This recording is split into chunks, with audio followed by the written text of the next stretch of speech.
Honorable Président, dignitaires à l'Orient et vous tous, mes très chers collègues, le projet fait mention en chiffres comme dépenses à la hauteur de 20 milliards, 20 750,3 milliards contre 14 620,5 milliards pour 2021.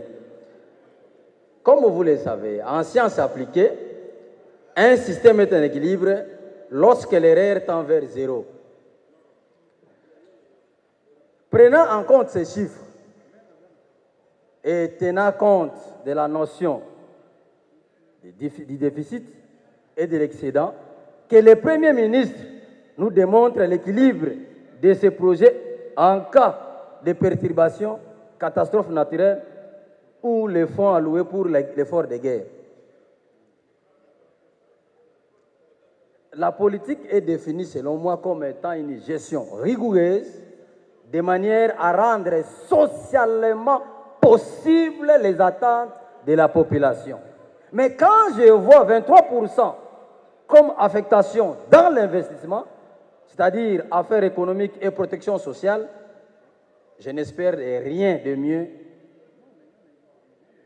car le plan national stratégique de développement demande de revoir à la hausse à 40% le budget d'investissement.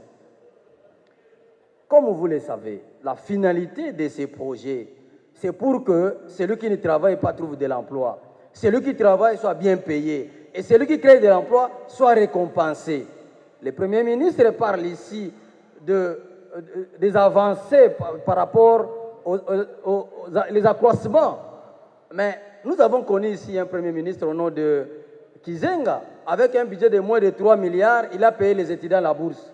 Que le Premier ministre nous dise en quel mois les étudiants en 2022 vont commencer à toucher la bourse. Pour montrer que c'est faux.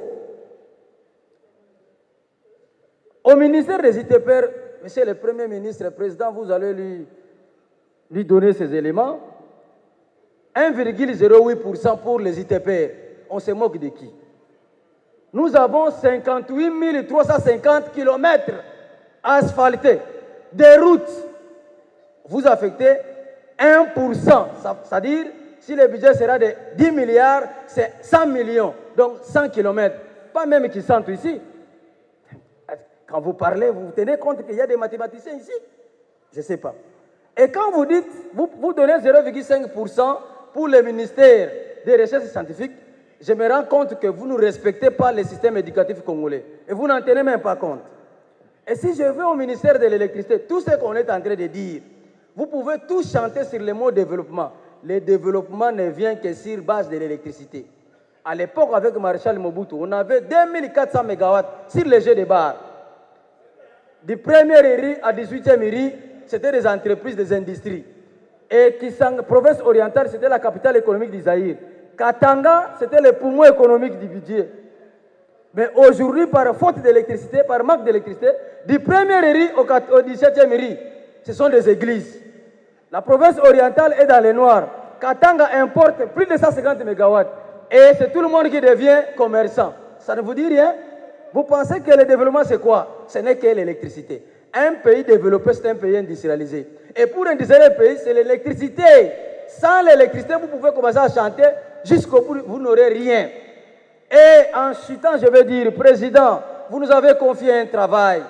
Vous voyez comment les collègues circulent ici, passent ici pour parler de leur province et territoire. Mais Président, rappelez-vous, vous nous avez confié un travail. Les rapports des vacances parlementaires. Président,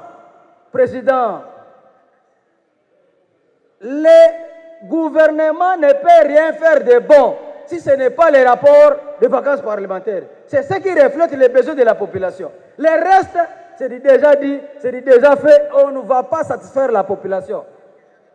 C'est du chapelet de bonne intention, il n'y a rien de bon. Prenons les rapports des vacances parlementaires, donnons-les. On va les évaluer en fonction de ça. C'est là où se trouvent les besoins de la population. Le reste, c'est n'importe quoi. C'est de n'importe quoi, Président. Et je vais citer pour dire, le Premier ministre de son gouvernement, il a un représentant des personnes vivant avec des handicaps.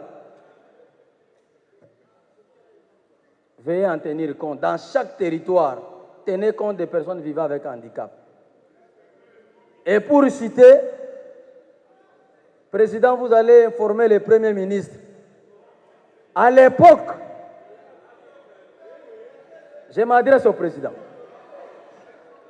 À l'époque coloniale, l'histoire nous montre que chaque territoire, aux côtés de les administrateurs du territoire, il y avait le chef, le médecin chef des zones de santé, il y avait l'ingénieur agronome de l'État, il y avait un vétérinaire de l'État, il y avait l'ingénieur des chaussées de l'État. Vous quittez Kinshasa jusqu'à Kisangani rive droit avec la voiture VW. Aujourd'hui, avec tracteur, vous n'aurez pas.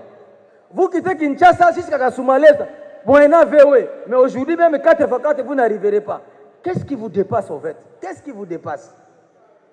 Entrons dans les voies qui nous sont déjà tracées. Ce que vous faites, c'est de n'importe quoi. Entrons dans les voies qui nous sont tracées. Président, errez les Congolais de père et de mère car la présidence leur appartient. Je disais ceci, monsieur le Premier ministre, l'eau c'est la vie, dit-on. Mais moi je vous dis, le courant électrique, c'est le développement. Bien parler, ça fait rire. C'est pourquoi vous voyez les gens sont en train de rire. Mais bien faire, ça fait taire. Si vous faites du bien, on va se taire. Merci, Président.